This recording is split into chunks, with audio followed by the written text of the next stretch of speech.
Olá, pessoal, sejam bem-vindos aqui ao primeiro episódio do podcast da Hora de Relógio, ainda sem nome, mas com nome provisório de HoraCast. Será que tem algum podcast já com esse nome? Tem, Léo? Eu acho que não, cara. Acho que não. Então Eu pode ser. gostei. E o nosso convidado de hoje é o Leonardo Amoedo, um baiano residente aqui de Salvador, com imenso conhecimento horológico, muita experiência. Mentira, gente. Ele tem conhecimento demais, mas por incrível que pareça, muita gente não acredita, ele tem menos de 3 anos dentro desse mundo da horologia. Então, com vocês, o meu amigo Leonardo Amoedo. Seja bem-vindo. Uma honra estar aqui ao seu lado. Primeiro, dar os parabéns, cara. Parabéns por você, pelo programa, né? Agradecer por estar sendo o primeiro, né? Cobaia. Cobaia aqui agora. E falarmos de algo que nós somos apaixonados, né? E que, por sinal, o senhor, juntamente com um grande amigo, que vai vir aqui, pode falar. Que vem aqui, o Rafa Leotti, né? Mandar um abraço aí pro Rafa, pro Léo, pro Nilo, são amigos e irmãos nossos. Sim. Né? Vocês me deixaram o psicopata dos relógios, né? Eu vi uma gravação sua na Watch, né? E acabei me apaixonando ainda mais pelo mundo da relojoaria. E que eu entrei nesse mundo, André, mais pela uma frustração, né, lá atrás de não ter conseguido dar um relógio para meu pai. E aí acabei me jogando de uma forma, deixei para amanhã, às vezes a gente deixa para amanhã, a gente não diz eu te amo para alguém, né? Tem dificuldade em dizer muito obrigado, e às vezes a gente deixa para amanhã para realizar determinadas coisas, e esse amanhã às vezes não chega. E gerou de uma grande tristeza em mim, uma paixão absurda. Comecei a consumir conteúdo de relógio, fui comprar esse Rolex, né, que depois me perturbaram. Sim, eu me lembro dessa peça. O Rolex Skydio era mais caro do mundo. Cuidado, viu? Você escolheu na Chrono 24. Essa história é imperdível. 100%. Você vai contar ela aqui. Pronto, tamo junto, cara. Você vai contar ela aqui. Então, pessoal, o Léo, ele é um apaixonado também por relógio. Por que também? Porque o apresentador aqui do programa, eu, André Rosso, tenho esse amor pela relojoaria desde há muito tempo. Eu costumo dizer, e aí vai aqui um pouquinho da nossa história, que a minha coleção começou no dia que eu nasci, literalmente.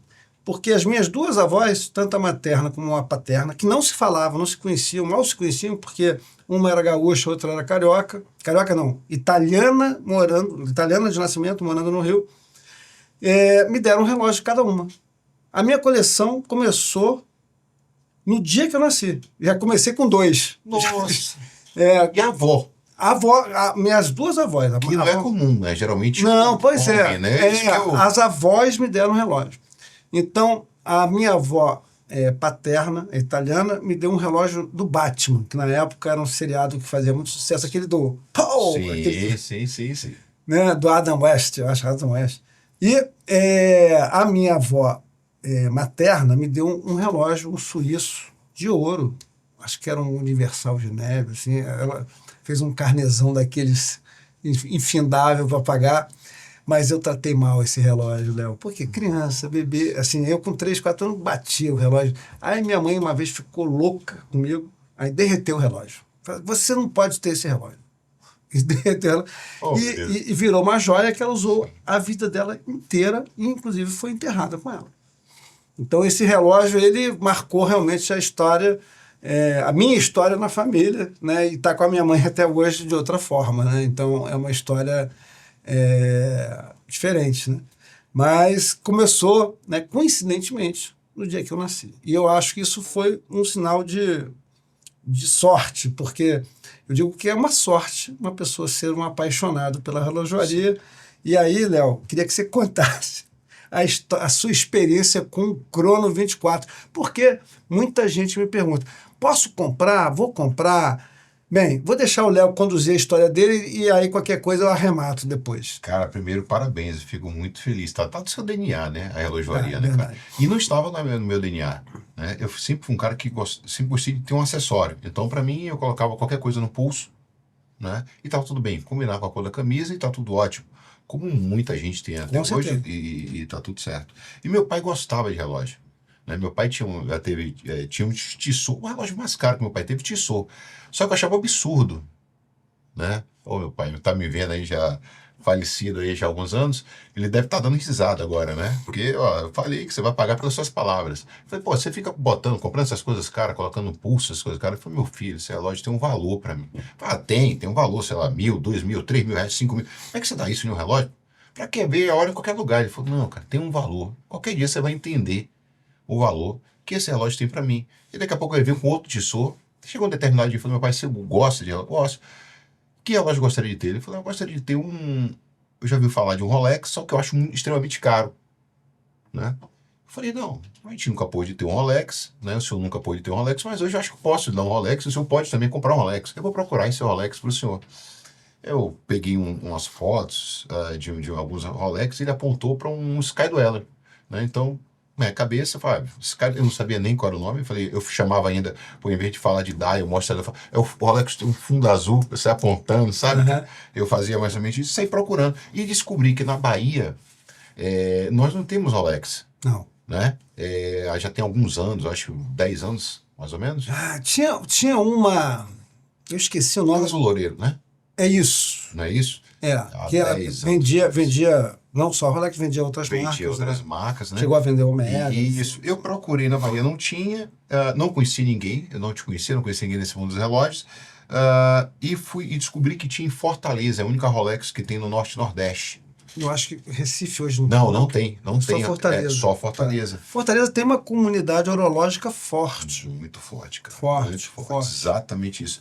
Fui para Fortaleza e aí procurei esse Rolex lá em Fortaleza. Enfim, deram praticamente risada, né, da minha cara. Né? Eu estou procurando aqui um Rolex. Qual é esse relógio que o senhor tem? Eu não sabia. O primeiro nome que veio à cabeça. Eu estava, inclusive, com... Não é relógio, foi um smartwatch. Eu falei tal coisa, mas eu falei, não, tem um Tissot. Foi a única coisa que veio da minha cabeça. Eu sabia nem o que era, só o Tissot de meu pai. Olharam para mim e falaram, olha, é o seguinte, eu vou explicar como é que funciona esse processo, eu tenho que fazer relacionamento, construir aqui. Eu falei, como é que eu faço para construir esse relacionamento? Não, o senhor coloca o seu nome, começa a adquirir nossos produtos. E eu falei, não, tudo bem. Posso colocar o nome? Pode. Aí eu coloquei o nome, aí eu ficava passando uma vergonha terrível. De 15 em 15 dias eu ligava para saber, olha, vocês anotaram meu CPF da forma correta? Meu amigo, André, foi nesse nível, cara. Não, senhor, a gente anotou, mas não é assim, você vai comprar... Eu cheguei na loja, na hora eu estava agoniado, eu falei, eu quero... Aquele, não, é para exposição. E aquele outro, não, também é para exposição. Eu falei, minha senhora, eu preciso dar um relógio para meu pai. Eu quero qualquer Rolex. Sabe um feminino? Eu quero só que tenha marca Rolex. Eu preciso dar o relógio pro meu pai. Meu pai estava fazendo já diálise, né? Pai dialisado, enfim. E aí procurei, não consegui. Procurei no Rio de Janeiro, na Saia Joias. Liguei para a Saia Joias no Rio de Janeiro. Enfim, obviamente ligando. Pessoalmente não ia conseguir, também não consegui. E foi um momento que me marcou muito, que eu abri aqui agora o nosso podcast falando, que eu acabei deixando para amanhã. Eu fui deixando. Nesse amanhã, meu pai faleceu, né? Literalmente faleceu.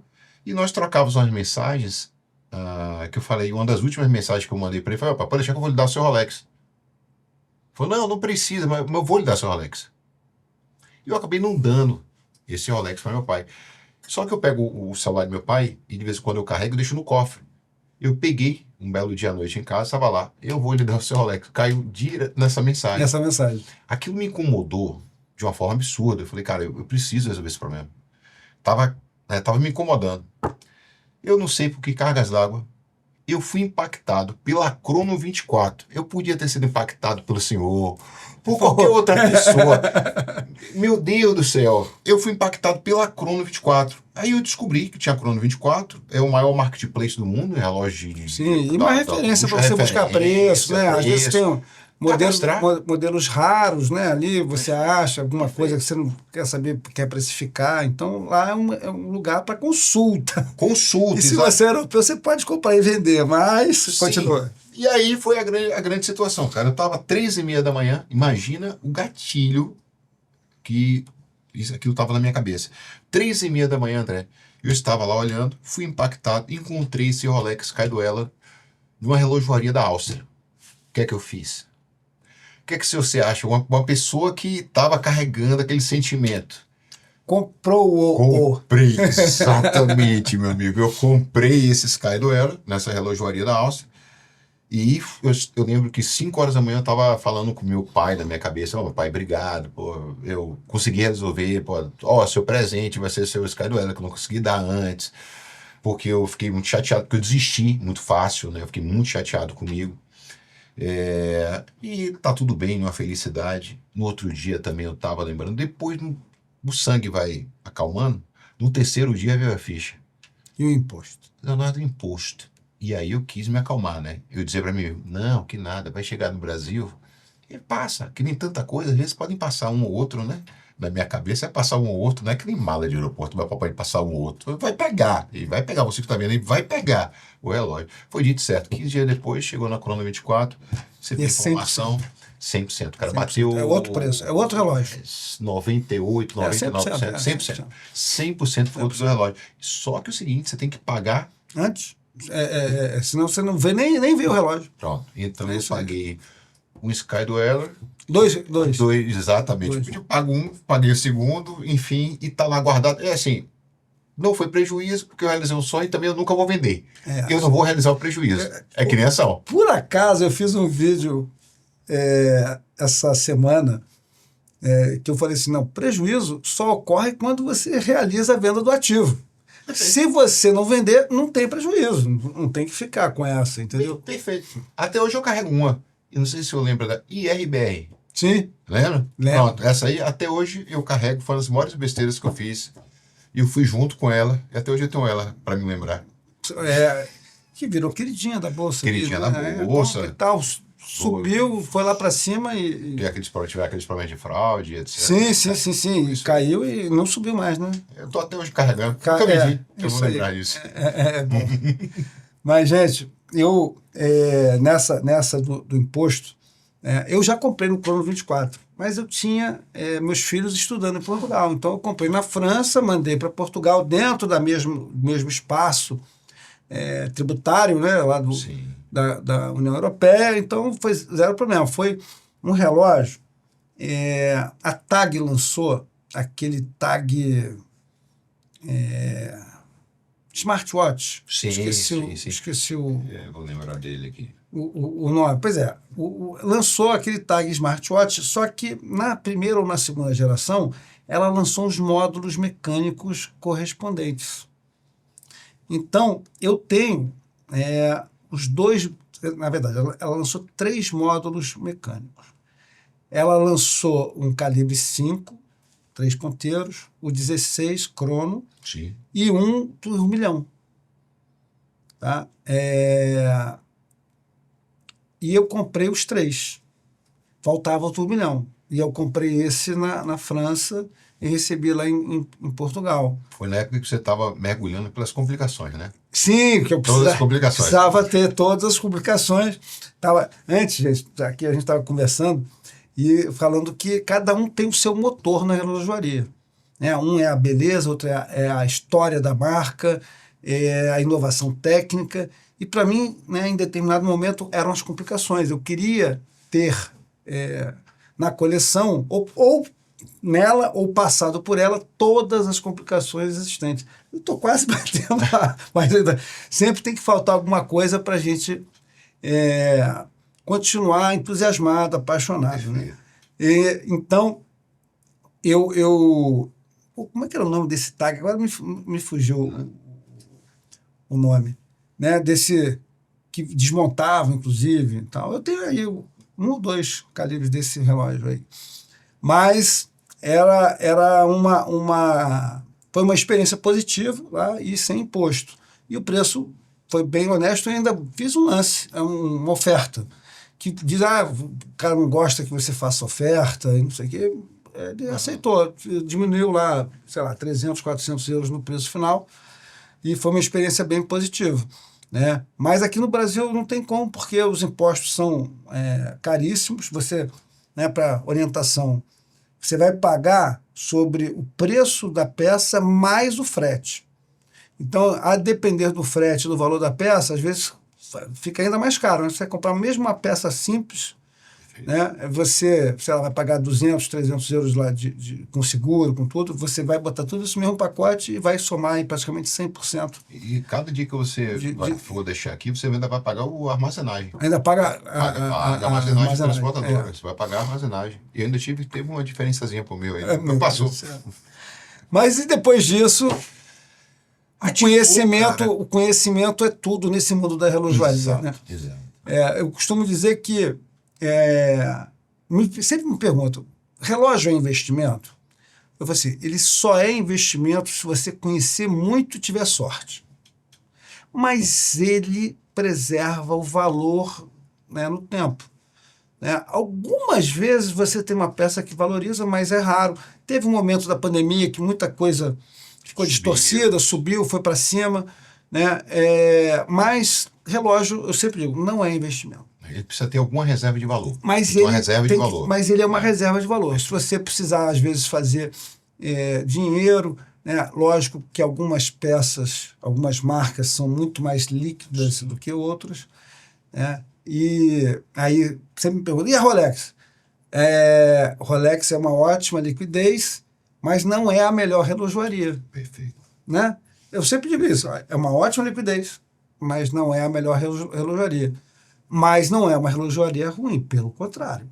Assim, eles têm... Né? Por que a Rolex virou a Rolex? Antes de mais nada, porque os movimentos não quebravam.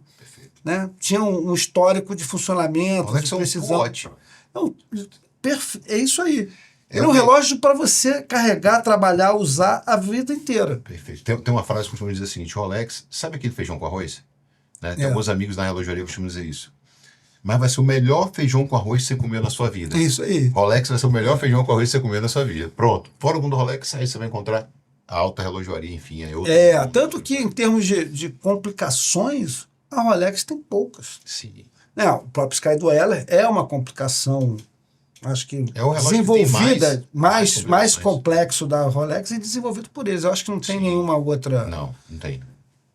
Parecida, né, com o que o Sky Dweller informa, né, em termos de horário e mês e tal. E você então, troca, né? Gira o bezel e ele né, então é um relógio que tem uma complicação belíssima, mas tirando ele, são poucos os outros que têm, mas a confiabilidade é muito alta. Sim. Né? Ele é um relógio literalmente para a vida inteira, para passar por gerações. Não que as outras grandes marcas, né, da alta relojoaria não sejam assim. Né? O Patek Philippe que você compra não é para você, é para o seu neto, né, para o seu bisneto. Né?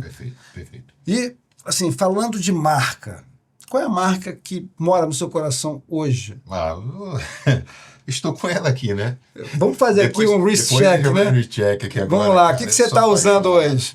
Enfim, eu sou apaixonado pelos traços italianos, né? Então, assim, eu gosto muito da Panerai. É um Panerai bitempo, né? Com reserva de marcha, são relógios de 72 horas, 44. E como eu costumo brincar, eu sei que os paneiristas raiz... Eles vão me bater aqui agora, né? Que Panerai é só 47. Panerai 38. Panerai é 40. Eu sou da nova geração, eu tenho liberdade poética para falar. Podem me bater, podem me expulsar. Já me expulsaram de grupo, dos paneiristas. Você distrai, falando, não distrai, eu amo. Se a Panerai, André, a Panerai ficasse somente produzindo relógios 47, somente produzindo mais 44, ia fechar as portas. Né? O mundo muda, as coisas mudam, eles continuam produzindo watts. E uma coisa que eu amo na Panerai, você olha a Panerai, você tem identidade. Você olha para um relógio, eu tenho que saber, eu sei que você está com Omega Grey aqui agora, seu relógio extremamente tem identidade. Você ficar olhando para um relógio, tem dificuldade, não sei se parece com alguma coisa, aquilo me incomoda. Eu gosto do traço, eu gosto da identidade, eu gosto do desenho. Então a Panerai me chamou muito atenção por causa desses aspectos, né? E é um relógio feito para militares, né? Até 1998, sei lá, 95, né? Fazia para a Marinha Italiana. Sim. Né? Depois que veio para o mundo do civil, né? Eu sou CAC, sou atirador esportivo, sou apaixonado por esse mundo, nunca fui militar, mas eu sou apaixonado por esse mundo. Eu sou militar da reserva. Você é militar da reserva, né, cara? Então, enfim, aí tem o útil com o agradável e esse Panerai aqui que é minha... É uma paixão. Eu tenho outras paixões aqui, por sinal. Eu sou suspeito porque essa história militar da Panerai e é um relógio de mergulho que usa pulseira de couro. Uma outra pergunta que eu vou te fazer: bracelete, pulseira de couro ou borracha? Qual é a tua preferência? Hoje couro. A minha preferência é borracha. Era borracha. Até pouco tempo atrás. A minha é borracha. Mas assim, o couro também, eu não gosto de bracelete de aço. Eu tenho alguns. Mas ele vem nas duas configurações. Sim. Com pulseira de borracha e com Mas couro. por que eu não gosto? Porque eu acho, assim, eu gosto de relógios grandes e relógios grandes com braceletes grandes ficam grandemente pesados. Sim. E é até desconfortável. Linda peça, maravilhosa. E eu aqui, para fazer aqui o wrist check, estou usando o Grayside of the Moon, primeira geração, né? É um relógio de cerâmica com o dial em platina, né? E os mostradores e inserts de ouro branco. Esse relógio é maravilhoso. Esse relógio, assim, me chamou muito a atenção dele. Lindo demais, cara. Meu Deus. Tá com a pulseira original, que eu dei uma tratada no couro dela hoje. O que você usa para tratar o couro? Eu tenho uma indicação para fazer. Eu quero indicação, eu preciso. É um bálsamo, eu vou te passar depois, e aí eu vou botar até na descrição também, vende no Mercado Livre. Fala um negócio de óleo Johnson. Cara, esse específico para pulseiras e bolsas. Tá? Coloca aí, ó, bota na edição. Vou botar na edição aí, cara. O link do Mercado Livre. Tá? Porque eu sempre indico, né?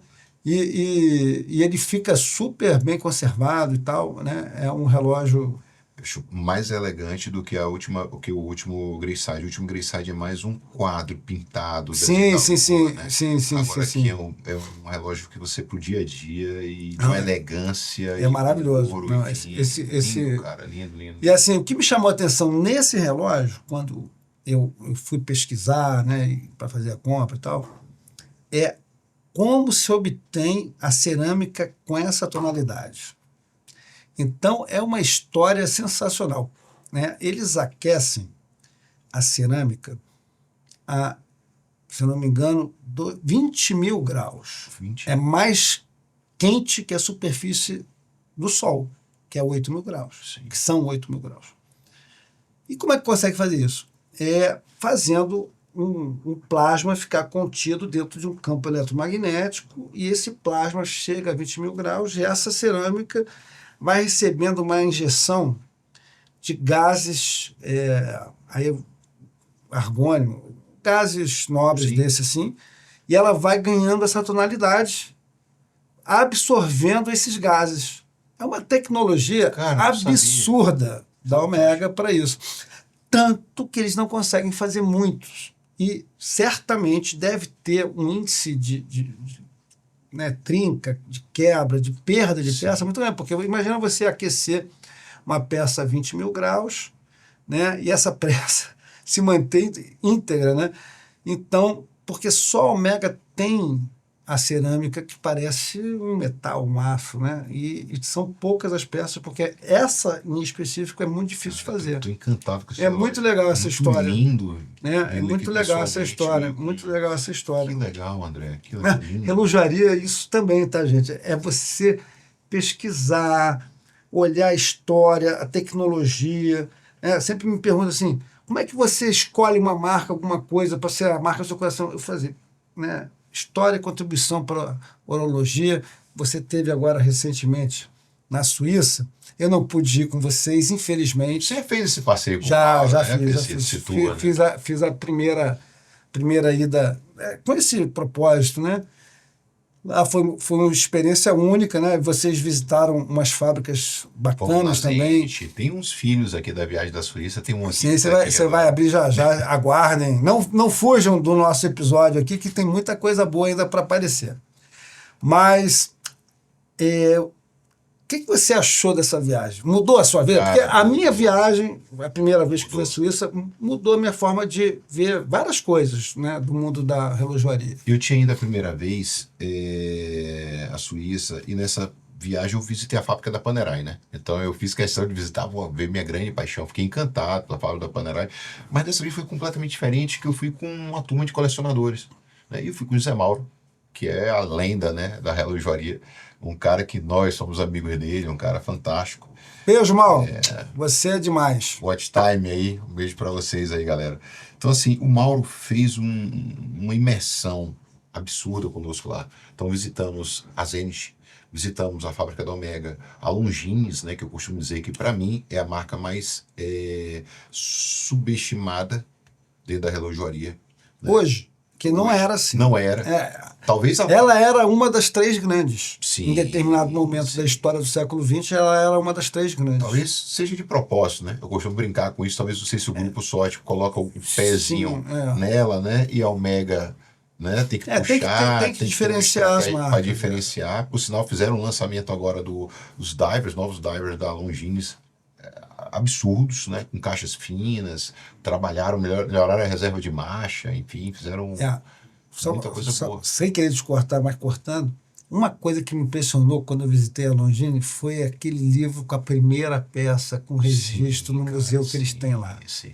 Né? A Longines tem um livro, tem um espaço com vários livros, aquele tipo de livro caixa, né? Aqueles livros com o histórico de cada peça que eles produziram. Né? Isso eu achei um negócio surreal. E uma coisa que você observa, André, é que você começa a ver muita história e a cultura de cada empresa, né? As duas, sei lá, eu fui no Omega, pronto. A Omega, tecnologia, absurdo. Começa pelo almoxarifado deles, todo robotizado. Aperta o botãozinho que volta, que vem para cá, que pega a máquina, não sei o que faz, resolve, mega produção, tem uma linha absurda, né, de produção. E aí, daqui a pouco, experiência no Omega. Então, você sai, você vai para a loja da Boteca, a Boutique Omega, né? Que você pode comprar os produtos, você tem acesso, eles tratam super bem. Fecharam a parte da boutique pra gente. Foi absurdo. Foi experiência sensacional. Você vai na Zenith, cara, você sente a alma da relojoaria. Sabe? Você vai pro porão, onde mandaram destruir, né? O El Primeiro, todos os projetos El Primeiro, e seguraram, enfim. E você vê o vídeo de toda a história da Zenith, você vê ainda os relojoeiros pegando na peça, você vê a manufatura respirando na Zenith, sabe? Eu senti isso, a manufatura, a essência da relojoaria na Zenith. Eu saí mais apaixonado, não vou mentir, pela Zenith. Eu fiquei encantado por ela. E você vai na Longines, a Longines, ela, não sei se você percebeu isso, apesar do mesmo grupo, né, da Omega, né, você tem uma empresa direcionada muito para a produção, para a parte técnica, ponto. Acabou. Não tem boutique. Não tem nada para você comprar. Não tem negócio dessa experiência que nem a Omega, que bate pênalti, cobra escanteio, o negócio. Não tem. É uma outra proposta. Né? E aí você entende talvez o porquê a Longines, ao longo desses últimos anos, ela não tem avançado tanto quanto a Omega, né? Não tem esse encantamento no final, mas ela com produtos fantásticos, os livros, com tudo que é feito lá dentro da Longines, tudo bacana, mas falta essa que eu falo, tem uma história muito a essência por sales LED, sabe? É uma empresa de sales products 100% na veia. Né? Então, assim, não é empresa de vendas, né? Ela muda. Ela é de operação, de produção. Exatamente, cara. Exatamente. Então, e fora que você, quando está ao lado de um monte de loucos, que nem a gente, né? A gente fala sobre relojoaria e quem gosta de relojoaria, eu costumo dizer, ama a gente, gosta de gente. Né? A gente gosta de gente. Isso aqui é só, cara, puxador de conversa. Puxador de conversa, né? No final de contas, a gente quer isso aqui, tá aqui. Pô, tá aqui bacana na hora do relógio. De conversar sobre a paixão, sobre o que gosta. É verdade. Tudo, né? Então é isso aqui. Mas, assim, outra visita que eu fiz e me encantou, né, a Suíça, e eu não esperava, não que eu não goste da marca, sou apaixonado pela marca, mas eu achei que eles fossem ser mais frios. Alguma coisa que eu botei na cabeça. Breitling, cara, eu não conheci. Eu quero conhecer. A Breitling, vocês não foram dessa vez, não né? Fomos. Nossa, vai começar, a Longines fez isso, mas a Breitling fez também. A gente chegou lá, bandeira do Brasil hasteada no mastro, na frente da empresa. Aí a gente é recebido pelo CEO. Aí que abre, né, fala assim, ó, vocês podem fazer tudo. E era o dia do meu aniversário, literalmente. Que bacana. Né? E eu ainda ganhei um presente que foi um champanhe da Brás, uma Veuve Clicquot, personalizado e tal. Ainda, quer dizer, então aí ganhou meu coração. Né? Não, Foi sensacional. E assim, a gente pôde ver a manufatura do B01, todos os passos. Né? Eu ganhei uma platina, né, a base do movimento, do B01 personalizada também lá na fábrica. Então, assim, foi uma visita sensacional, que eu, sinceramente, não esperava. Eu achei que fosse ser uma coisa assim mais burocrática, talvez, tal, mas não, foi juntamente com a TAG, que aí o Mauro tem toda uma história com a TAG, né? Vocês foram na TAG? fomos na TAG também. Um dos diretores, atualmente, lá do grupo, do board da TAG, ele vem da relojoaria e cursou com o Mauro. Em determinado momento lá atrás, fizeram um curso juntos e são amigos. Aí eles se encontraram ali nos corredores. Aí ele falou assim, ó, pode mostrar tudo. Aí o cara que estava com a gente, mas tudo? Ele estranhou. Não, pode mostrar tudo. E a gente foi conhecer tudo.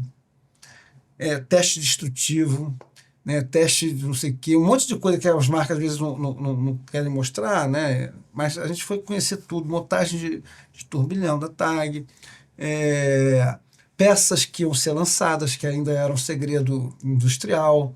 E, assim, foi uma visita espetacular. Acho que 2 anos depois eu posso falar, né? Porque algumas coisas, cara, não pode falar, não pode falar e tal, porque é um ambiente que tem muito segredo, né? Sim, demais, cara. Né? Demais. Porque as marcas concorrem, concorrem entre si, né? Concorrem entre si, elas disputam o mercado, né? Tem espionagem, né?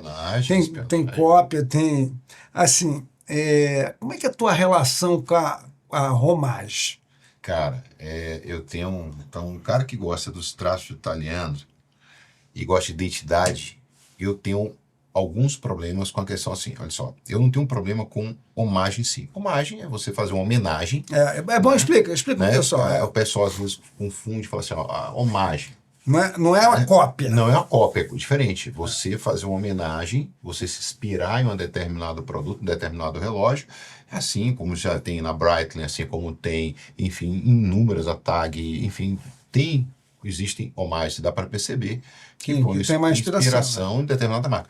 O problema é que homagem virou um termo hoje que as pessoas utilizam para cópia. Justificar o clone.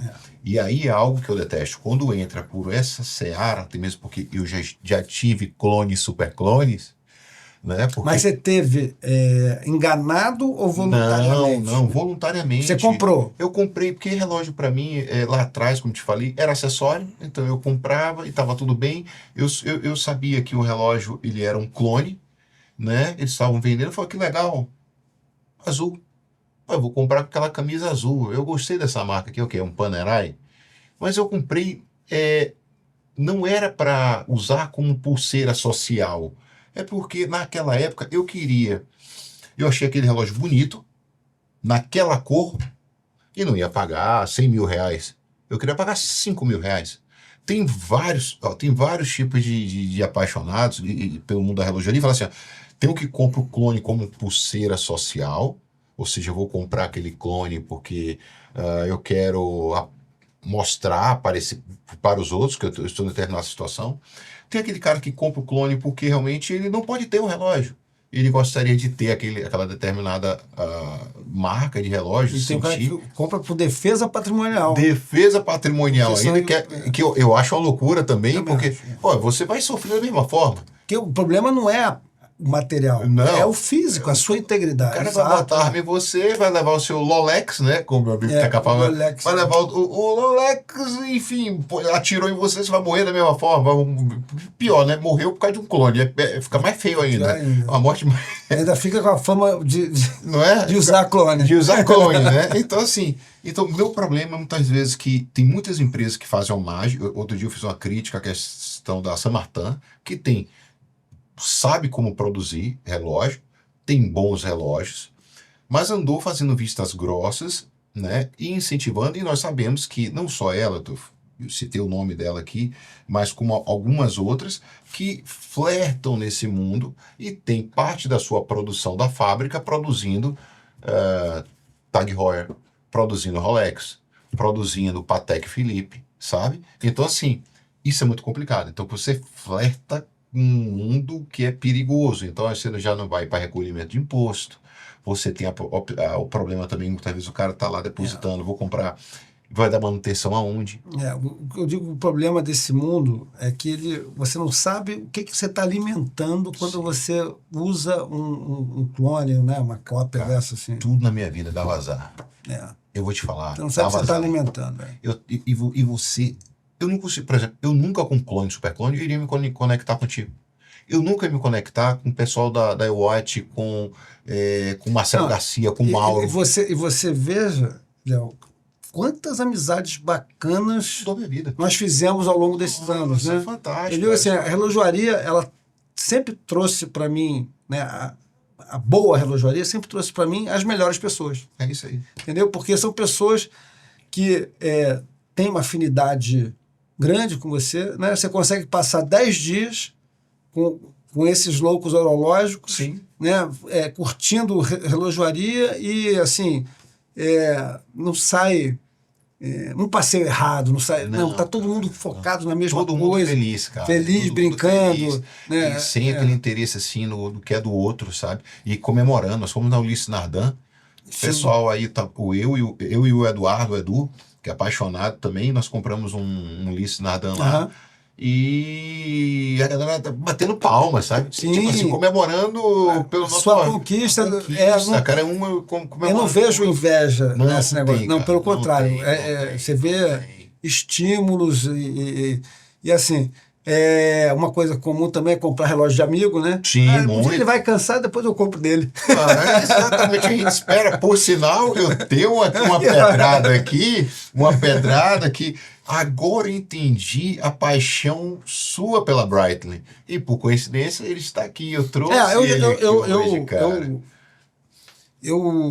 Como fui da Marinha, né? Na Marinha nós temos uma ala que é a dos aviadores navais. Eu não sou aviador naval, mas sempre convivi muito com os aviadores.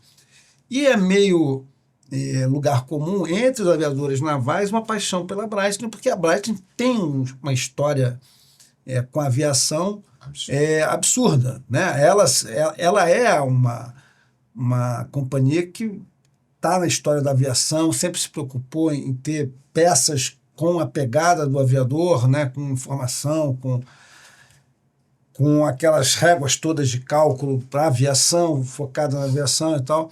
Você acredita que eu aprendi a usar aquele troço? Nossa. Teria que relembrar, porque aquilo ali, se você não usar, você esquece. Mas lembro quando eu comprei meu primeiro Navitimer e tal, aí eu estudei como é que faz, como é que deixa de fazer e tal. Mas nada mais né? Que eu sou engenheiro, né, mas atenção, não sou tão velho que usei régua de cálculo, não. Já tinha calculadora na minha época. Mas tem uma galera que contava das réguas de cálculo. Então, você pega aquela régua de cálculo e faz ela ficar redonda. É mais ou menos a mesma... São logaritmos que se conectam ali, Sim, né? sim. Em diferentes escalas e que a soma e subtração e tal. O logaritmo acaba sendo... operações de multiplicação e divisão. Mas com muita utilidade, né, toolwatches para esse ambiente aeronauta. Então, eu sempre tive um carinho muito especial pela Breitling. E eu lembro que eu comecei recomecei a minha coleção de mecânicos pela Breitling. Porque a gente estava conversando aqui, né, que houve uma determinada época da história, anos 70, 80, até o comecinho dos anos 90, que o relógio mecânico não encantava mais. Era só quartzo, basicamente. Era um ou outro, né, colecionador que ainda mantinha aquela coisa, mas o mainstream era quartzo, principalmente nos anos 80. E aí depois que voltou... A Suíça deu a volta por cima, e tem toda a história que hoje cerca esses grupos todos, porque eles foram, através da sua capitalização, podendo adquirir, né, fazer uma xepa muito interessante de grandes marcas suíças, né, você pagando, entre aspas, uma mixaria, né, por 200 anos de história de relojoaria. A verdade foi essa. Só que o cara tinha lá que dar a volta por cima, né? Convencer as pessoas a voltarem a confiar no relógio mecânico para ser o seu instrumento de hora, né? Porque os relógios eles ganharam muita precisão nos últimos 30 anos, porque não tinha essa preocupação. Eu mesmo era um que não me importava, nunca me importei de acordar, dar corda no relógio, na verdade, em todos nos relógios e tal, e acertar, sempre foi uma coisa assim de meditação, sabe? De ter essa rotina. Eu costumo dizer que os japoneses, talvez, de uma forma ou de outra, eles têm ensinado os suíços o verdadeiro significado da relojoaria. Sabe? Eles acordaram os suíços muito para o verdadeiro significado de um relógio. E o relógio não é só uma ferramenta. Ele é muito mais que uma ferramenta, sabe? E aí a ficha caiu. Dona Rolex, vários entraram nos relógios a quartzo. E muitas empresas não conseguiram e quebraram. Nikkei, enfim, várias empresas quebraram nessa época. Né? E aí eu acho que, nossa, o relógio é muito mais do que medir as horas. Né? É muito mais do que só a precisão. Né? Então tem tudo em história, cultura, acabamento por trás, engenharia. Olha só, né? Talvez de uma forma ou de outra aprenderam, muitos deles tinham esquecido a verdadeira essência da relojoaria e foi muito importante talvez essa época, né? Dos anos 70, falar para os anos 80. Sim, começou a crise do quartzo começa em 73, 70 e vai até final de 88, sei lá, foram 15 anos aí de empresas quebrando, né? De empresas quebrando. Mas eu sei que a relojoaria, ela também, além dos amigos, né? Da visão de ter uma reserva realmente de valor, né? Eu já cansei de contar quantos relógios eu já comprei, quantos eu já vendi, né, alternando os momentos da vida, assim, positivos e negativos, e ter lá uma reserva de valor sempre fez diferença na minha vida, de estar tranquilo e tal. Mas eu acho que, essencialmente, ela é uma válvula, não vou dizer de escape, né, mas é uma válvula de descarga de emoções, sabe? Você, às vezes, discute, no bom sentido, né, com outros apaixonados sobre o tema.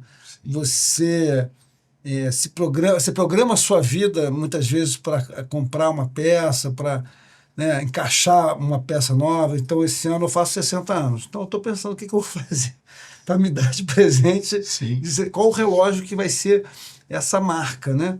Eu acho que vai ser uma coisa simples, cara. Eu vou recuperar o meu Gilbert, que era um relógio mecânico do Batman, que eu vejo de vez em quando aparece no leilão do eBay, mas eu acho que esse vai ser meu alto presente dos 60 anos.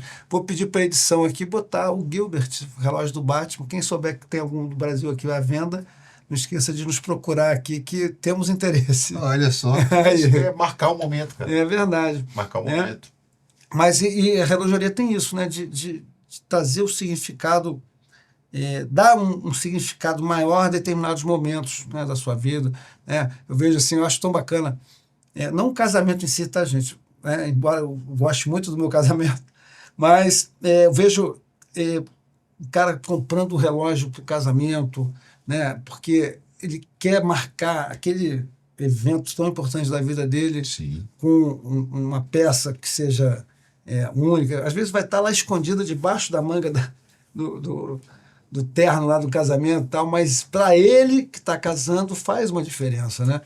Eu digo assim, cara, que você encontrou, quando você está nessa fase, você encontrou o verdadeiro propósito da relojoaria na sua vida, né? Eu passei por um momento, existem fases do colecionismo. Sabe? E tem uma fase que deu trabalho para eu sair. Foi a fase do acúmulo. Eu costumo chamar a atenção também que tudo na vida, pro bem pode ir pro mal. Chegou uma época que eu estava querendo comprar relógio, porque eu estava com, sei lá, eu tinha um determinado problema, eu comprava relógio. E nessa fase, você sempre encontra uma desculpa. Fulano tem mais relógio que eu. Total, zero proposta. Aí que é o perigo. Eu descobri, comecei a diminuir a coleção, comecei a colocar propósito nas compras dos relógios. Hoje, meus relógios, quando eu compro, tem um determinado propósito. Então, eu já tenho dificuldade agora. Desse relógio eu não consigo vender. Ano passado, da minha coleção, foram embora quase 50 relógios. Mas não tinha propósito nenhum, não tinha nada. Eu saía comprando, eu não lembro. Tinha relógio que eu não sabia nem que eu tinha mais. Esqueci completamente, estava perdido, estava pegando. Porque eu comprei. Eu cheguei a comprar 2 relógios iguais, com a diferença só de tamanho. E eu não lembrava que eu tinha feito isso.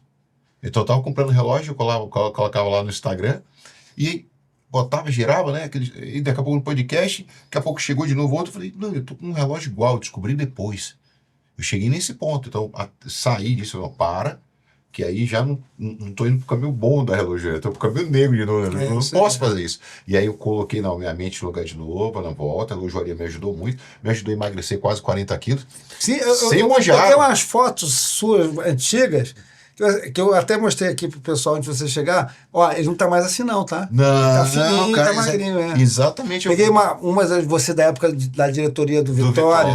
Do futebol. Ó, olha só, outra paixão desse cidadão aqui é o futebol. Né? A gente vai abrir um espaço aqui para você falar do Vitória. Do Vitória, meu time do coração. Fui conselheiro, fui diretor do clube. Eu tenho uma agência ainda esportiva, meus sócios que tocam ainda alguns atletas de futebol aí espalhados. Não tenho nenhum no Vitória, enfim, mas tem outros clubes aqui de futebol, tenho um no Palmeiras, enfim, tem outros clubes também, que é uma paixão, né?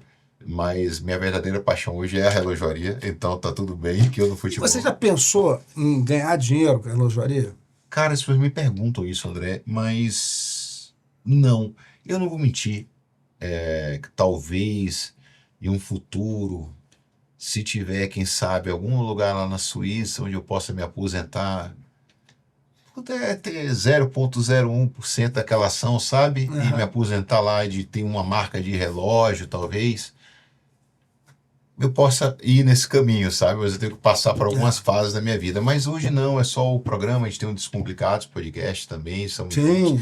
Quero muito gravar contigo. Vamos lá. Naquela pegada tomando vinho e botando fogo no parquinho. Vocês têm gravado sempre em São Paulo ou tem saído de Cara, hoje nós estamos fazendo Descomplicados on the road, né? Nós gravamos agora o Nordeste Hot Meeting. Sim, que eu não pude ir porque estava envolvido, estava na Argentina. Estava na Argentina, exato. Nordeste Hot Meeting agora, nesse final de semana. E foi bacana, né? Foi muito bacana, que leva a relojoaria para o Nordeste, né? Sim. Então, assim, a gente acaba ficando muito no eixo Rio-São Paulo. Nós gravamos muito no eixo Rio-São Paulo, e São Paulo, né, especificamente.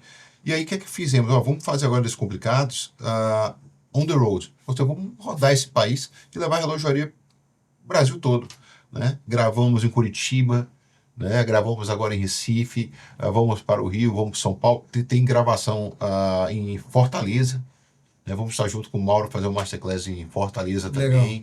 Então, a ideia é levar esse conceito essa ideia da relojoaria, da conexão para todo o Brasil, né? Movimentar. Eu costumo dizer assim, o brasileiro, ele é um adolescente do mundo dos relógios, um pré-adolescente. Nós temos ainda 13, 14, com raríssimas exceções, como o senhor, como o José Mauro, né, que aí já são pessoas com mais de 200 anos dentro da relojoaria, né, apaixonadas, que já nasceram. Mas vocês são exceções da exceção. Sim, é verdade. Né? A grande relojoaria nacional brasileira ainda é muito novo na relojoaria. O americano, eu digo que ele é um quarentão, um cinquentão dentro da relojoaria. E o europeu, realmente, é aquele senhor já de idade. Exatamente, dentro desse mundo. Mas nós estamos aprendendo, estamos começando ainda. Eu sempre digo que o Brasil, ele foi fazendo escolhas na sua estrutura tributária, na sua estrutura, que dificultam o acesso das pessoas aos bens de consumo, seja eles básicos, seja eles de luxo. Né? Não é razoável você pagar 100%, 200% a mais do que se paga em um outro país que é muito mais rico que a gente. Porque a gente fez uma opção lá atrás de tributar o consumo mais pesadamente e a renda menos. Perfeito. Né? Isso é hoje um problema que precisa ser enfrentado. Isso aqui, fugindo um pouquinho da relojoaria, né? Porque eu vou aqui para o ambiente de tecnologia de IA. Né? Hoje se fala muito em inteligência artificial e tal. E para você montar uma empresa para desenvolver produtos de IA, você tem que ter recursos computacionais. Sim. Só que aqui o crédito é caro, né? Você é um país de renda média, ou seja, não tem um excedente sobrando aí para investir, né? O dinheiro do banco é caro, e quando você vai montar um computador, você está pagando, às vezes, 2, 3 vezes mais caro que o seu concorrente que está num país que tem a renda mais alta, uma estrutura de impostos menor e o preço final. Chega a ser desumano. Cara. Eu sempre falo, tem computador que você paga 300 mil reais aqui no Brasil para montar um computador, e, gente, tem computador que vai custar isso, dependendo da GPU, da quantidade de memória, tal, e lá o seu concorrente nos Estados Unidos está montando por 90 mil reais. Então, como é que você vai poder competir com esse cara? Ele vai ter 10, você vai ter 2 ou 3 computadores desses, assim, muito menos potência, muito menos recurso, e isso vale para tudo. E na relojoaria é um problema você pagar, dependendo da marca, pagar 60%, 70%. Né? Eu vejo que as marcas suíças elas fazem um esforço para ter um preço de lista. Elas acabam bancando a operação aqui. Exatamente. Né? Eu vejo aqui a boutique da Omega, agora não está muito diferente o preço. A própria Panerai também. Panerai aqui não é ruim de comprar. Então, assim, eu vejo que tem um esforço das marcas para se manterem presentes aqui no nosso mercado, mas, assim, de qualquer forma, é difícil. Muito, cara. Muito. E favorece a coisa errada, né? Sim. Favorece a coisa errada. Então, o pessoal não consegue... o cara vai comprar. Então, eu vou comprar lá fora e, enfim, vou resolver o problema. O cara vai trazer para cá. Então, a gente nunca vai sair... Né, desse 360 que fica rodando. Sem sair do lugar. Põe de frente o negócio, de frente vai para cima, vai resolver. Vamos ter uma reforma tributária agora. Tem uma parceria também Brasil e Suíça, né, só que o Brasil está em fase final de fechar acordo. A gente estava na BGON lá na Suíça com o Mauro, eles estavam falando sobre isso. Né? Então a BGON fabrica ferramentas e máquinas que também fabricam relógios para outras empresas, né? E é um absurdo que eles têm tantas barreiras aqui para entrar, né? Eu quero montar uma reparadora nacional aqui. Você vai gastar... o investimento inicial é tão alto que inibe. Né? Não fecha a conta. Essa conta não fecha. E você acaba dificultando você implantar uma cultura de relógio aqui no país. Né? Então, assim, é outra coisa, mão de obra. Como é que faz? Eu estava fazendo uma pergunta para o Mauro há pouco tempo agora. Cara, como é que você vai fazer? Como é que você faz essa questão na watch time? Se os grandes relojoeiros têm um problema de formação 60, 70 anos, 50 e poucos anos, e aí? Né? Como é que vai fazer isso? Porque você, quando fala da Suíça, as pessoas nascem nesse ambiente. Né? País pequeno, você nasce. O cara é encaminhado para esse mundo da relojoaria, então ele vai fazer cursos. Ele vai se especializar. Tem universidades lá. São muitos anos para se tornar um mestre relojoeiro, né? São muitos anos de estudo, né? Porque lá não é somente a montagem da peça, não. O mestre relojoeiro, ele entende como se fabrica aquela complicação e muitas vezes o ajuste, né?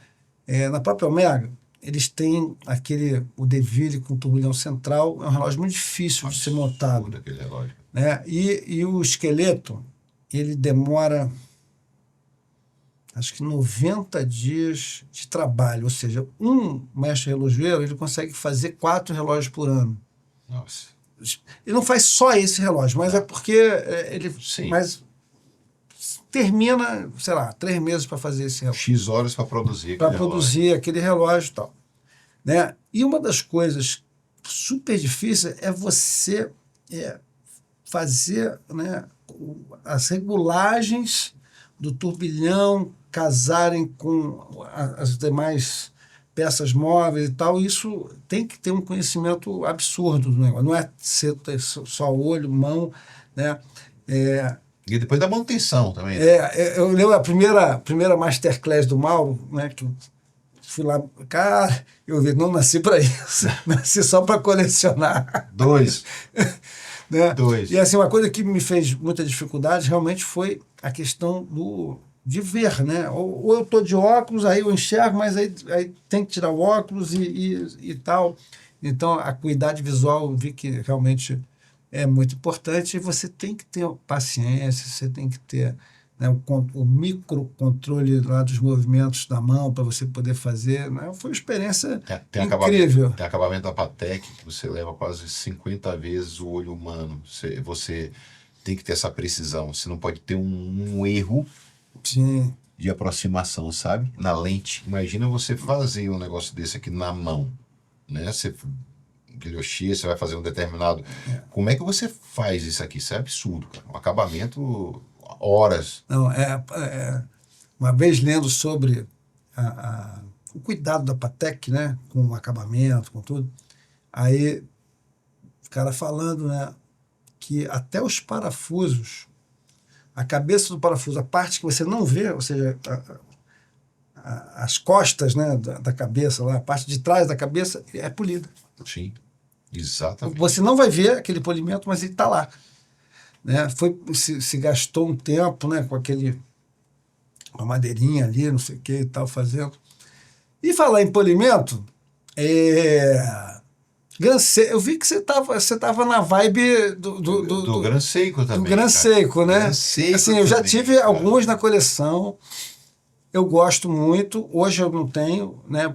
Muito pela dificuldade de manutenção aqui no Brasil, né? De você peça, principalmente, né?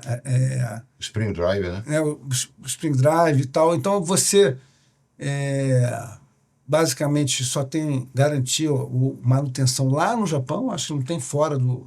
Eu vi que eles queriam trazer para o Brasil, não sei como é que isso está hoje, eu estou desconectado. Tá com a Pedrart, né? Sim, a Pedrart pegou a representação, sim. né?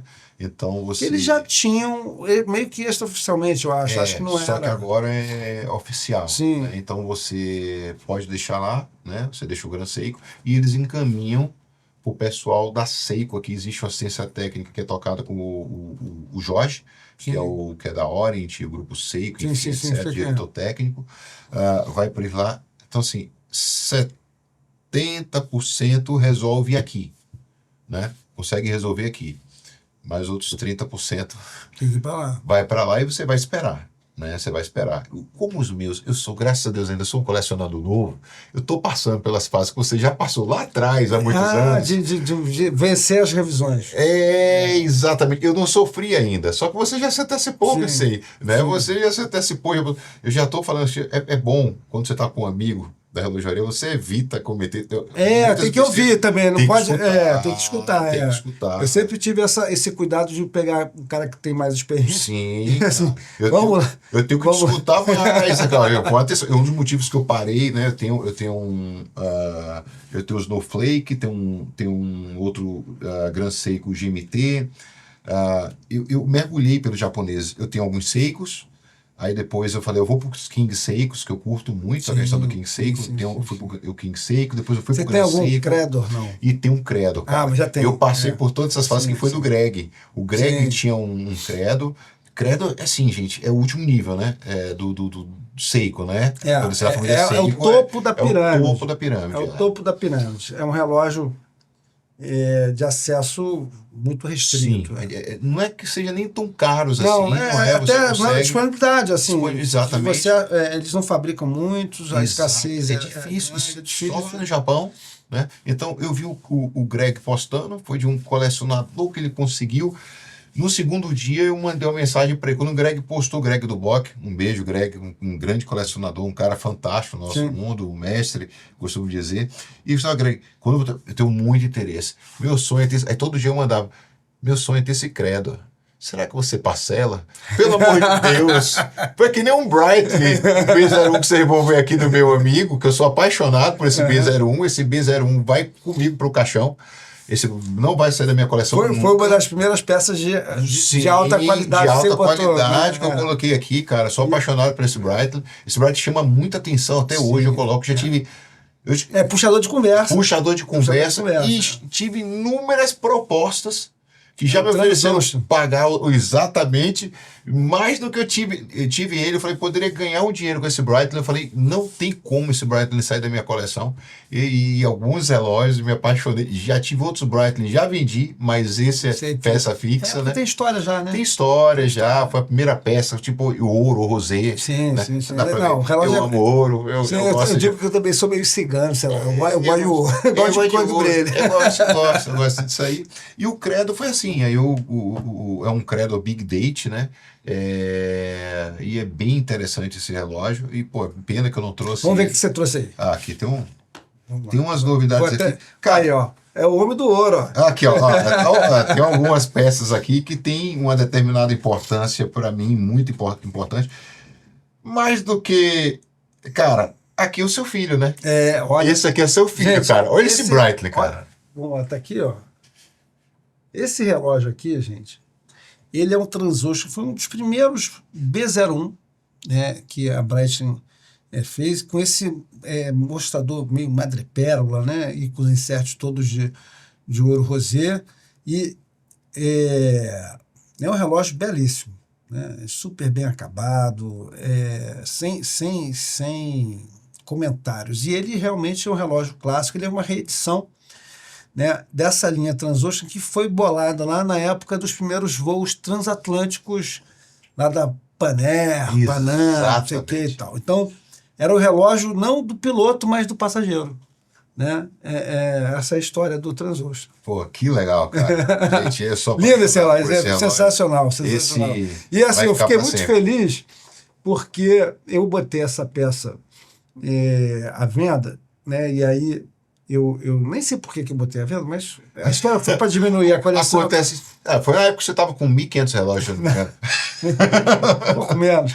E eu botei e caiu na mão aqui desse meu amigo e nos aproximou na amizade, foi esse relógio, né? E ele estava no comecinho da jornada do colecionador. Exatamente, cara. Né? E eu acho que... Virou a chave. Virou muito minha chave. E eu acho que até as conversas que nós tivemos, acho que tiveram um impacto nisso aí. Virou muito minha chave. Muito. Sim, com certeza. Eu tava o psicopata dos Seikos, era um atrás do outro. Eu lembro disso, eu lembro. Você um monte de Seiko comprando. E assim, é um relógio que... Cara, Seiko é maravilhoso, mas você não precisa ter 50. Pronto, pois é. E só diver. Tinha um monte de diver. Todos só mudavam o tamanho. Só isso. Eu tava totalmente perdido. Cara, quando a gente fala de crono, com todo respeito ao Omega, os omegueiros é um, viu? Se vocês omegueiros podem me bater. Eu aguento na caixa do peito, entendeu? Mas quando vocês falam de crono, vocês têm que bater palmas para duas escolas. Primeiro, B01. Aqui, ó, Breitling e é o primeiro. Sim. Crono é crono. Concordo. É o primeiro, tá aqui, ó. Concordo. Esse aqui é um Zenith. Sim. E eu costumo dizer... Eu sou suspeito, eu tenho vários Zenith na coleção. Pronto. Ainda mantenho. Pô, cara, eu costumo brincar... A marca é sensacional. Os rolequeiros ficam chateados comigo que eu vou falar agora. O pai do Daytona. Vai doer no coração. Isso aí. Eu gosto de provocar. Não, é realmente... Cara, é o primeiro. Esse relógio eu comprei aqui agora na última viagem que eu fiz com o Mauro à Suíça, né? Fiz aquela visita à fábrica da Zenith, cara, que você conhece a Zenith, muda completamente a história, a contribuição que eles deram para a relojoaria. Que pulseira, cara. Essa pulseira é sensacional aqui. É absurdo. Eu sou suspeito para falar da Zenith porque entendo que eles têm a contribuição para a horologia muito grande. Né, a linha DeFi não é o primeiro 21, sim, o calibre feito para o século 21, né? Então, assim, a Zenith tem muita coisa bacana, é uma marca de posicionamento, muita gente no Brasil não conhece, não entende, né? Mas ela é uma marca que está posicionada acima da Omega. Não, sim. A coisa boa, eu costumo dizer o seguinte: não tem problema não, vocês têm Zenith, aí o pessoal pega o Zenith, aqui no Brasil ele vende pela metade do preço, né? Pega o Zenith e derrete. Não, aqui é bom negócio você comprar. Excelente, o Brasil é um país para algumas marcas que é excelente você comprar. Sim, com certeza. O pessoal aqui é Rolex, acho que é só Rolex. Isso. Continue assim, é bom que eu comece minha coleção, eu tô na fase, deixa o Zenith para mim. Eu não tenho problema nenhum com relação a isso. Eu já comprei Zenith em leilão, tipo relógio que vale 40 mil reais, eu paguei 9. É isso aí. É isso aí, cara. Isso aí. Ó, 1822, cara, isso aqui é uma paixão, né? Isso aqui é Bouvet. Nossa. Eu sou apaixonado por relógios, enfim. Foi meu primeiro, esse relógio 3 em 1, né? Então, eu esqueci de trazer a corrente dele. É um relógio de pulso, sim. É um relógio de bolso, né? E é também um relógio de mesa, né? Você puxar aqui atrás, sim, você pode puxar, ele apoia, né, na mesa. Cara, que lindo esse relógio. Não é, cara? É muito bem trabalhado. Que A lindo esse Bouvet relógio. é uma empresa que faz muito sucesso no Oriente, na China, Espetacular. né? Os Espetacular. chineses são apaixonados pela Bouvet.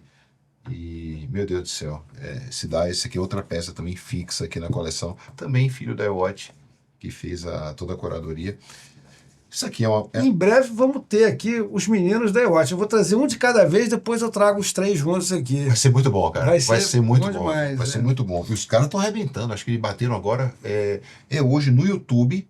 Não, esse Maior é o maior do- canal hoje. O maior canal. Eles passaram agora de 200 mil, cara. É isso aí. Eles passaram. E, assim, eu tenho, né, nós temos uma participação nessa história aí, né? Durante um bom tempo. Esse vídeo que você falou, né, foi o vídeo mais assistido lá do canal, com o maior número de horas assistidas. Sim, cara. Porque era um vídeo longo, né? Sei lá, 1 hora e pouco de vídeo. Vem. E, Assistam. Lembrem, ó, o André Rosso, como foi o título desse programa, cara? Seu é a Watch? essência de uma coleção. A essência de uma coleção. Eu aprendi muito naquele vídeo. Eu vi umas 10 vezes aquele seu vídeo, cara. E você é um dos responsáveis por metade dos meus boletos aqui dentro da relojaria. Você, ó, a essência de uma coleção. Tá lá meu amigo André, com os YouTube, The Watch no YouTube. Fantástico aquele vídeo. Esse Uma vídeo aula. foi legal, uma legal. aula. Isso aqui enfim, não tem como não se apaixonar pela Patek. É um calendário anual, né? Engraçado que a Patek, ela já existia dentro da relojoaria o calendário perpétuo, já existia, enfim, outras complicações, outros calendários, mas o calendário anual, se eu não me engano, em 94. A Patek traz em 94 o calendário anual. Eles só fizeram, enfim, depois de muitos anos, né? Sim. E eu queria um relógio da Patek É um de acabamento complicação, diferenciado. né? E o ouro rosa, né? Então, dial verde, como eu curto Lindo. também. Um relógio Lindo. 40, né? Uma caixa de 40. Também espessura dela fina, né? Uma caixa extremamente um dress, né? Eu posso assim dizer, eu costumo dizer que isso aí é um dress para mim. Não, lindo, lindo. Não, Patek tem o seu charme. Eu sou muito fã da Audemars Piguet, mas não necessariamente do Royal Oak. Você sabe que eu tenho umas peças que não são... Graças a Deus, de vez em quando eu tiro porrada de bomba lá no nosso grupo, né? Que não são o mainstream, mas eu sou apaixonado pela Vacheron, da tríade clássica, né? Eu sou também, eu amo. Eu sou apaixonado pela Vacheron. Tem um relógio que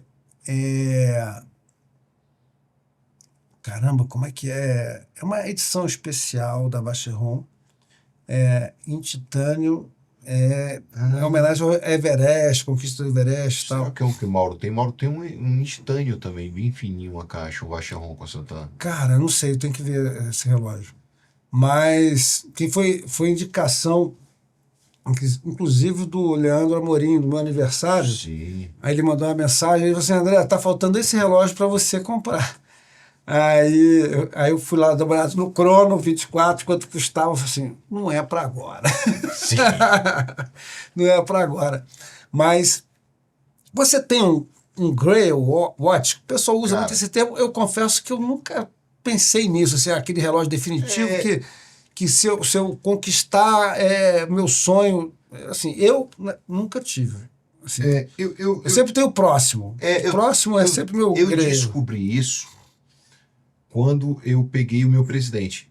Sim. Então, assim, eu tinha um sonho que era ter um Rolex presidente, Oliver Green, né? Naquela pegada tradicional, e eu realizei. Quando eu comprei esse Rolex, eu vi que era só desculpa e já tinha outro. Antes dele chegar, eu já estava na cabeça mais uns 5. Eu quero outro, eu quero outro, eu quero outro. Fiquei naquela... Falei, não. Aí eu entendi, né, todo esse processo que o senhor já viveu ao longo desses anos e botei na minha cabeça. Eu tenho algumas marcas que eu pretendo colocar na coleção, que eu sou apaixonado dentro da alta relojoaria.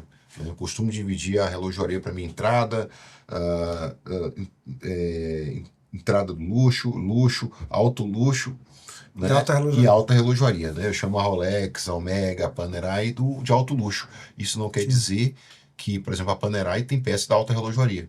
Com certeza. Né? Você tem calendários perpétuos dentro da Panerai com manufatura, você tem Sonnery, enfim, relógios maravilhosos. Ela consegue flertar, né? Sim. Mas a sua essência, né, não é, obviamente, não tem na alta relojaria, assim como a IWC. É isso que eu ia falar. Né? A IWC também é a mesma coisa, mas ela não é alta relojaria. Não, não é alta relojaria. A alta relojaria, eu coloco assim, é aquela produção praticamente artesanal, né? Ainda aquela coisa bem de oficina mesmo, né? De peças com produção e às vezes acabamento manual sempre, às vezes produção manual, uma coisa assim bem humano-dependente, né? Perfeito. Nem sei se existe esse termo, mas humano-dependente, né? No mundo das inteligências artificiais. É isso aí, cara. Né? Então a alta relojaria tem essa coisa de ser a exclusividade que deriva da impossibilidade de produzir em massa. Eu tenho 2 escolas que eu sou literalmente apaixonado e eu venho empurrando com a barriga sempre, porque eu sempre pego outro, né? E um é a Lang. Eu sou apaixonado pela relojoaria alemã, né? Então, muita identidade. Você vai para a região de Glasschutz, com relógios absurdos. Eu tenho um Glasschutz Original, enfim, não tem um Alang dentro da coleção, porque eu acho que o Mirava tem um Alang datográfico, pergunta sobre um Alang datográfico, o Rosé, que eu acho absurdo. Sim, eu sei qual é esse relógio. Né? Então, eu sou louco por esse relógio. Inclusive, o Marcelo, ele falou assim, André, nos teus 60 anos você pega um Alang. Aí eu falei, cara, não sei, vamos ver. Vai chegar aos 60, a gente vai escolher. Por favor, vá nele. Para me dar o prazer de eu vestir, pelo menos. Eu quero vestir, bater uma foto, né? Fazer um negócio lá no Instagram. Pô, é um relógio absurdo, é uma escola fenomenal. E outro que eu costumo brincar, né? Alguns amigos já puxaram minha orelha, mas eu não tenho medo de falar. Não vivo da relojaria, não. Tenho liberdade poética para falar o que a gente quiser, nós como colecionadores. Eu costumo dizer que ele é a reencarnação de Breguet, François Pujol, FP. Eu sou apaixonado os FP de verdade, eu não estou falando aquele FP, né, esses hype aí não, eu estou falando dos FP de verdade. Então, sou apaixonado por essas 2 escolas, eu acho tanto a Lang quanto os relógios de François Pau, eu preciso mergulhar ainda. Né? Esse ano, tudo continuar como está, vai ser o meu Alang vai sair. Né? Graças a Deus. E o François Pau, vou deixar bem mais para frente, porque não dá para eu pegar um Alang e um François Pau no mesmo ano. O meu negócio não dá para fazer isso. E uma complicação que não pode faltar. Assim, eu já tive uma época que eu era o maníaco do cronógrafo. Eu tinha que... Todo relógio para mim tinha que ter um cronógrafo. E aí hoje eu já não sou mais assim. Inclusive eu tenho até relógios que só mostram a hora. Que não tem data, não tem nada. Mas eu sempre fui assim, meio muito maníaco pelas complicações, né? Mas o cronógrafo para mim era não podia faltar isso, né? E aí, né, muita gente não sabe a diferença do cronógrafo para o cronômetro. E aí, certificação. E aí, dá uma palavrinha, usa o espaço aí para trazer luz para esse povo. O homem que pode explicar melhor, senhor, meu mestre, você é meu mestre. Vamos lá. Então, assim, então muita gente chama, né, essa coisa do ponteiro aqui, que está mexendo os segundos, os minutos aqui, de cronômetro. Mas não, cronômetro é aquele relógio, aquele aparelho de medir o tempo que foi certificado como instrumento de precisão na medição do tempo. Então, aí ele ganha um certificado de cronômetro. E cronógrafo é aquele que mede o tempo, né? Então, você tem, né, o que a gente chamava de cronômetro de mão, na verdade, é um cronógrafo manual. Né? Você está com um COSC aqui, a certificação COSC aqui. Sim. Omega certificado COSC. Que é uma das certificações que existem lá na Suíça, né? E essa história da certificação foi uma das coisas também que ajudou a levantar a indústria suíça, foi essa questão de ter uma cronometria, né, mais séria, vamos dizer assim. Né? Mas uma das coisas da relojoaria, né, é você quando você consegue entender essas diferenças, é que demora um pouquinho, você tem que dar uma estudada, não tem jeito, né? Até porque você, às vezes, está falando de investimento, né? E investimento sem conhecimento, Não, não. ele acaba te levando para um caminho, normalmente, de perder dinheiro, né? Lembrando aqui Sim. o Chrono 24, né? Não, já, o Chrono Né? 24, você acaba perdendo A o história. propósito da coleção também. Eu comprei já muito relógios sem significado nenhum. Eu cheguei a comprar, Nilo estava me perturbando, da iWatch também, né, nosso amigo. Fez assim, ó, o Comendador do Tempo, você está comprando um monte de pigmento. E realmente teve uma fase que eu estava comprando pigmento. Sim. Né? Então eu não estava comprando relógio, então eu estava gostando daquele pigmento vermelho, eu estava comprando porque aquele pigmento relógio amarelo, mostrador azul, relógio mostrador vermelho. azul. E o senhor já puxou minha orelha algumas vezes, eu passei por essa fase. E sim, gente, está tudo bem. Você vai passar, é normal você passar por essas fases. Essas fases são super normais, assim, de você estar empolgado, porque é um mundo infinito. A verdade é essa, né? Sim. E se você quiser ter tudo que lhe agradou aos olhos, você não vai ter fim na sua, porque, né? Que ninguém nos ouça aqui, tem muito relógio chinês que eu acho bonito, tá? Também, cara. Aquele, também tem. É Giga? Sim. Aqui tem aquele. É Giga, né? Ele mesmo. Tem o Sigul também, que fazem relógio. Algumas coisas legais. Algumas coisas sim, legais, até né? com uma história. Tem coisas, inclusive, da alta relojoaria, que produz relógios de R$500 mil. Sim. A Sigul ainda tem peças nesse nível aí. Então não é porque é chinês que é ruim. Agora, ninguém há de negar que as fábricas de clone e superclone estão lá. Né? Então tá. Você tem as duas coisas. Tem as duas coisas, os dois mundos, e também, pessoas até costumam perguntar, né? Tem o Flávio dos Relógios Mecânicos. Uma vez ele falou, André, isso aí, perguntei para ele num podcast, e ele falou: a Suíça já foi um dia o que a China é hoje. Porque a Suíça, ela pegou da Inglaterra. A relojoaria era inglesa. Se você pegar lá em 1700, os primeiros montadores de relógio na Suíça, eles eram franceses que saíram da França e tal. Mas a alta relojoaria estava na Inglaterra ainda. Perfeito. Né? E aí foi migrando para a Suíça por questões até tributárias. Exatamente. Já houve uma época que a Suíça foi pobre e cobrava pouco imposto. Era meio Paraguai. Exato. E ela nunca participou de guerras. Isso. A geografia acabou favorecendo essa questão da segurança, da neutralidade suíça, né? Então, é uma história que a gente acaba descobrindo um pouquinho quando vai lá e vê essas... Museu da Patek, você gostou? Cara, gostei. Tem a história da relojoaria lá dentro, né? Vários andares. Sim. Eu acho um passeio imperdível. Não, você vai na Suíça, você tem que ir pro... não tem como você não ir, deixar de conhecer o Museu da Patek. Acho que eu também vou na fábrica da Panerai. Os amigueiros podem ir lá. Nossa, eu não tenho nada contra Panerai, não. Não, sei, gente. É porque então é brincadeirinhas que a gente faz. Muito pelo paneiristas e os amigueiros. É isso aí. Mas, gente, olha, acho que já estamos com, sei lá, eu nem contei o tempo aqui, mas a gente já deve estar com mais de 1 hora aí de conversa. Bem mais, cara. Né? Passou rápido. Passou muito rápido, e até para a gente não abrir mão de fazer um episódio 2 depois, porque ficou muita conversa aí, com certeza. Ficou. Né? E tem muita conversa. O Leonardo Amoedo é um colecionador hoje reconhecido pela sua alegria, né? Pelas suas experiências, né? Em todos os sentidos, seja a experiência de experimentar mesmo, né? As várias fases do colecionador, né?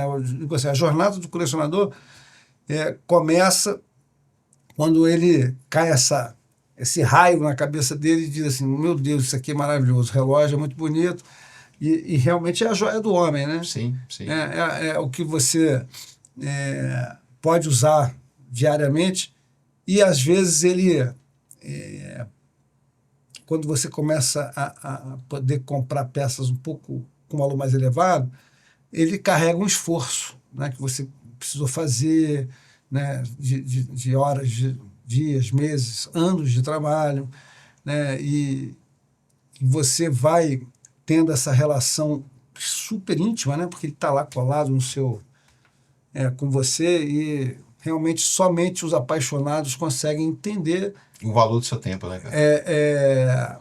um pouquinho dessas histórias tão comuns a nós todos aqui, colecionadores, né? Aí eu queria muito te agradecer pela disponibilidade, pela disposição em vir aqui estrear o nosso podcast, e que seja a primeira de muitas vindas aqui. A ideia é começar com a tribo de Salvador aqui dos Zoológicos. Lógico, quem puder vir, né, e quiser, mas eu tenho aqui muita esperança de que a gente ajude de alguma forma, aqui através do nosso canal do Hora de Relógio, a sedimentar essa comunidade nascente, né? Como você falou muito bem, o Brasil é uma criança nesse mundo, né? Os Estados Unidos é um homem de meia idade, né? E os velhinhos lá da Europa, né? Que tem mais experiência e tudo mais, mas a gente está engatinhando nesse universo e quem sabe aí a gente contribui de alguma forma para trazer um pouquinho de informação, de experiências, de trazer, evitar que outros cometam erros que eu cometi, que você cometeu, né? E essa questão toda de errar o menos possível, né? Tornar a jornada dos próximos que estão vindo por aí, próximos apaixonados, um pouquinho mais suave do que a nossa. Menos dolorosa, menos bonita, doeu demais. Fiz muita Dói no bolso, dói no bolso demais, né? Doeu demais, cara. Eu acho que eu fiz em quase 3 anos os erros de 30, cara. Minha paixão me joguei de uma forma absurda. 30 anos em 3. 30 anos em 3, é isso aí. É isso aí. Meu amigo, obrigado, cara. Muito obrigado Parabéns. pela sua presença. Obrigado, parabéns. Muito legal tê-lo aqui. E, Hora de Relógio, lembrei de algo. Clique, siga a gente. Como é que é? Vamos lá. Não é Inscreva-se. Inscreva-se, dê seu like. Compartilhe. Compartilhe com seus amigos, é extremamente importante aqui, ó. Dê lá o like. Mesmo se for para falar mal, mas dê o like lá e comente alguma coisa e fale lá da gente. É isso aí. E digam lá, por favor, quantos relógios André tem na coleção dele. São 500 ou mais de 500 ou mais de 2.000. Pronto. Isso aí. Muito obrigado, meu amigo. Obrigado, meu irmão. Deus abençoe. Valeu.